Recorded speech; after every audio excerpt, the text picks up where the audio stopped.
Kailangan hindi na mag-green light eh. Naatat na rin yung ibang kasabay ko eh.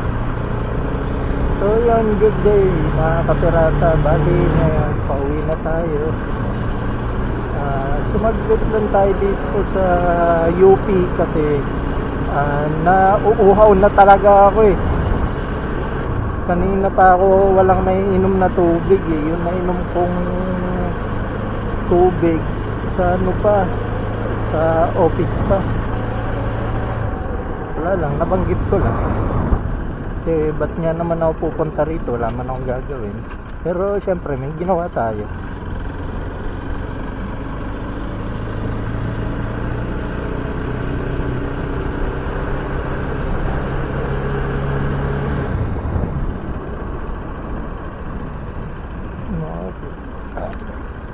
Ganda talaga dito sa UP, lakas mayaman vibes eh. Charot lang. Hindi, maganda talaga yung UP, parang talaga ang linis tignan ng campus. Siguro kung ganito lahat ng part sa lahat ng lugar sa Pilipinas, di ang ganda-ganda tignan ng Pinas.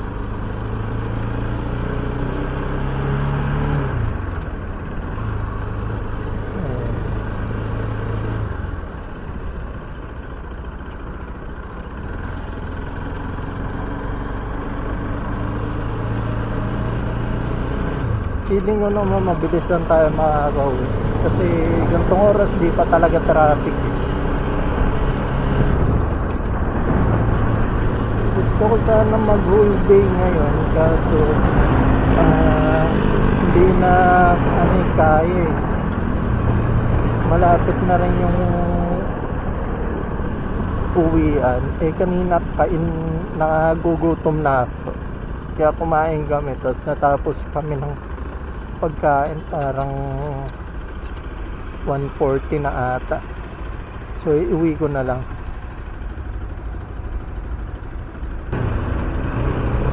Dito lang tayo.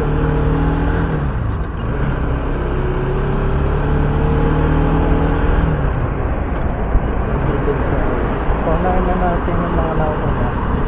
Hindi naman tayo nagmamadali.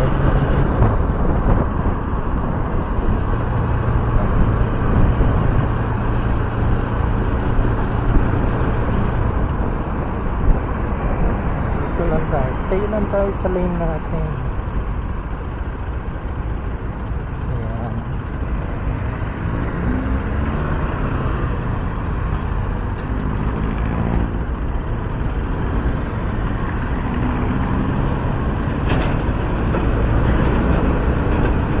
So yun nga, masingit ko lang. Bali magiging short vlog lang talaga to. Kasi netong mga nakarang araw, bukod doon sa Boso-Boso road rage, meron pang isang nag-viral na na pangyayari.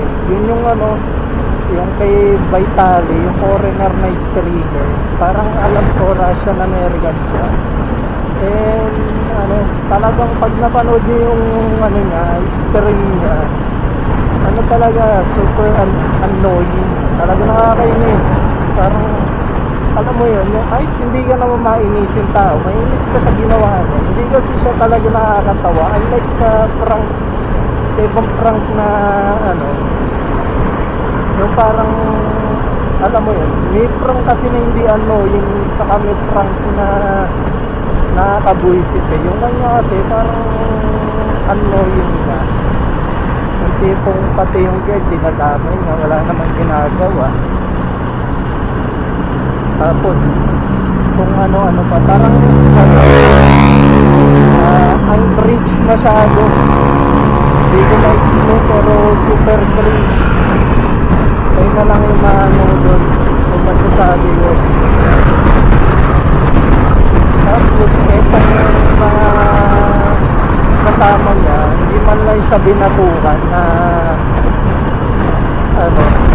binatukan tapos sabihin uy, napaka-katangahan man nung ginagawa mo, hindi ka na nakakatawa.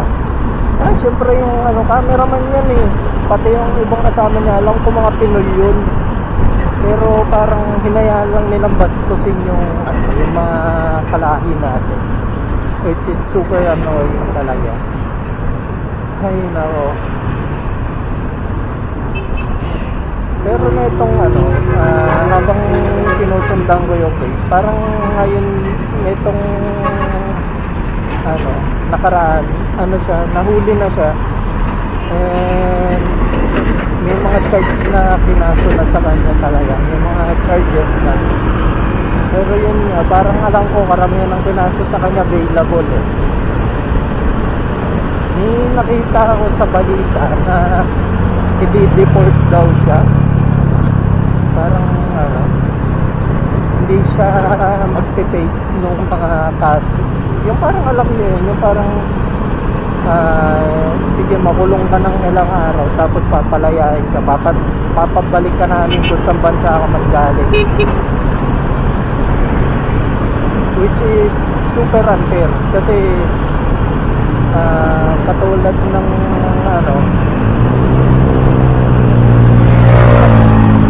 katulad no natin, pag tayo nakagawa ng kasalanan sa ibang bansa, talagang kailangan natin makulong.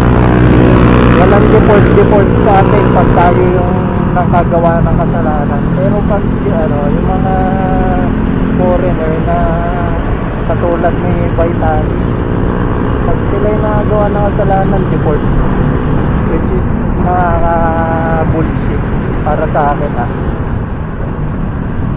Pero yun lang yung nabasa ko. Pero may nabasa rin ako na nabasa ba? Napanood? Parang may napanood naman ako sa isang news article, or nabasa nga talaga siguro na makukulong daw siya. Parang may na hindi siya ma-deport. May nagsabing parang police official yata na hindi nga siya ma-deport. Siguro para mabigyan ng context yung mga sinasabi ko, kung makita ko man yung link nung video, or yung link ng article, siguro i-screenshot ko or i-post ko yung video. Pero parang yun nga, nakita ko hindi siya ma-deport. Kailangan niya pagsusahan yung kaso na rin.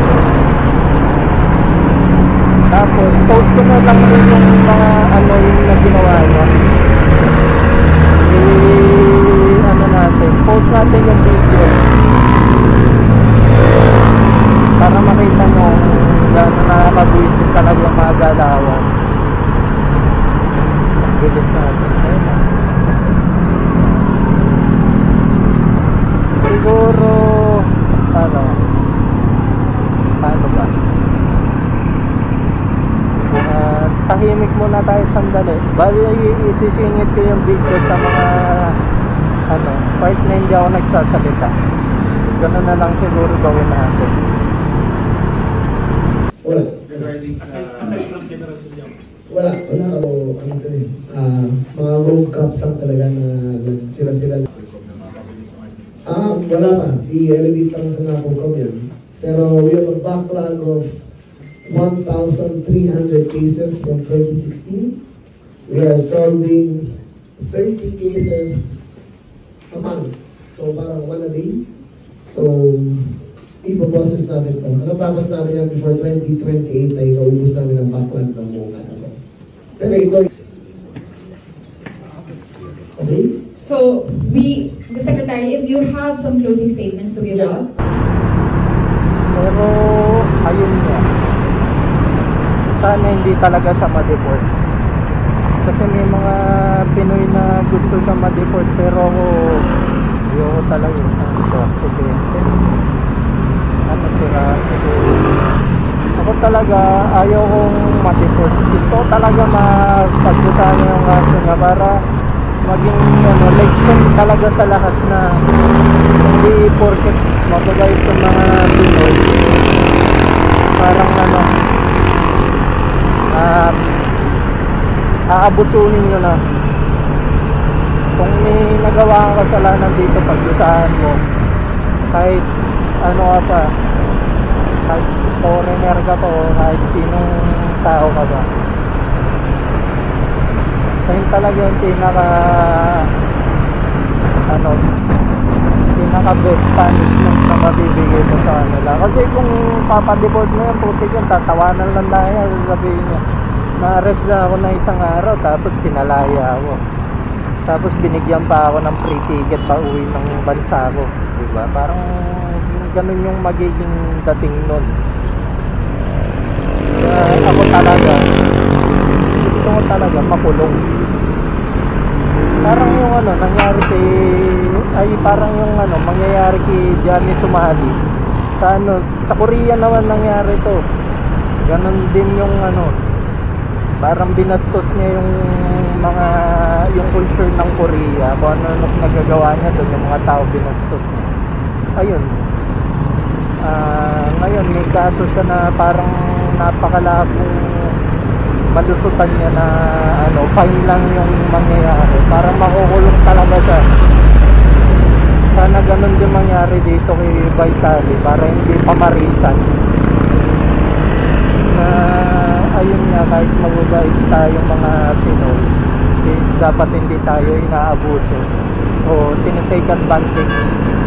Sana idamay rin yung mga mga accomplish niya. Kasi puti yan, pwede mo kahit naman sabi mo binabayaran kung may dangal ka talaga, siyempre nakikita mo pinagtitiripan yung mga tapos hindi mo sisitahin. Parang pwede mo sabihin, huwag ganyan kasi medyo parang ang pangit na nung dating parang napaka-cringe na Kung ako yung cameraman nun, ako bumatok dun No. Turn it on. No. Turn it on. No. Turn it on. No. This is GTA. It came out of your foot. What? Wala pa nga ata tayo 15 minutes nagbabiyahe, pero malapit na tayo agad.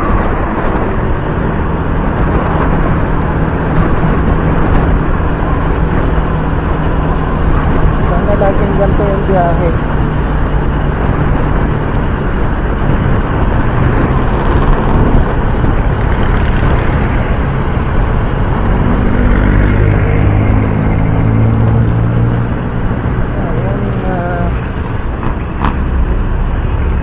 Siguro dito ko na lang tapusin yung vlog kasi parang masingit ko lang talaga yung yung issue na yun kasi talagang medyo nagpantig yung yung tenga ko so parang sobrang na-cringe ako nung napanood ko parang nainis ako parang alam mo yung kuha niya yung gigil mo, ganun yung dating sa akin ng issue na yun so sige hanggang dito na lang talaga guys, bye na muna.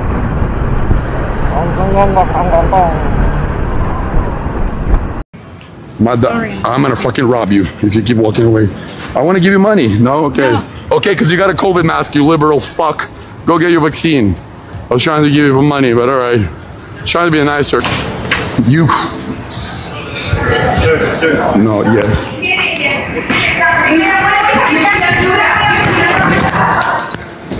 The subject.